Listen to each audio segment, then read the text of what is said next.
নবীজি বলছেন বাপমার দোয়া কবুল হবে এর 100% গ্যারান্টি আছে।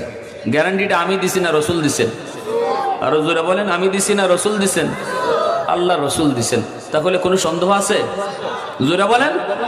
হ্যাঁ, এজন্য বলি যুবক, ঘর থেকে বের হও, মার কাছ থেকে দোয়া নিয়ে যাও, বাবার কাছ থেকে দোয়া নিয়ে যাও, কারণ তুমি আবার ঘরে নিরাপদে ফিরবা এর কোনো গ্যারান্টি নাই, কোনো গ্যারান্টি নেই। এজন্য বলি ঘর থেকে বের হয়েছো, বাপ মার দোয়া নিয়ে বের হও। কোনো কাজের সন্ধানে তুমি বের হয়েছো, বাপ মার দোয়া নিয়ে বের হও। যে কোনো কাজে মার দোয়াটা চাও, বাবার দোয়া চাও। এর যুবক আর একটা জিনিস একটু মন দিয়ে শোনো, দোয়া চাওয়ার জিনিস না, দোয়া হলো নেওয়ার জিনিস। দোয়া চাওয়ার জিনিস না, দোয়া হলো নেওয়ার জিনিস। আম্মা একটু দোয়া করেন, এই কথাটা কর থেকে মার সাথে আচরণটা আগে আমার বালা হইতইব। যদি আমার আচরণটা বালা হয় তখন আর এই কথা কোন লাগে না, আম্মা দোয়া কইর, অটো মার দিল থেকে দোয়া বাইরে আয়, ঠিক না?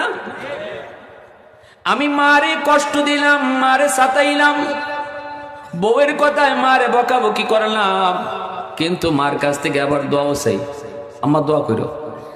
দোয়া কিন্তু মামুর বাড়ির মোয়া না তা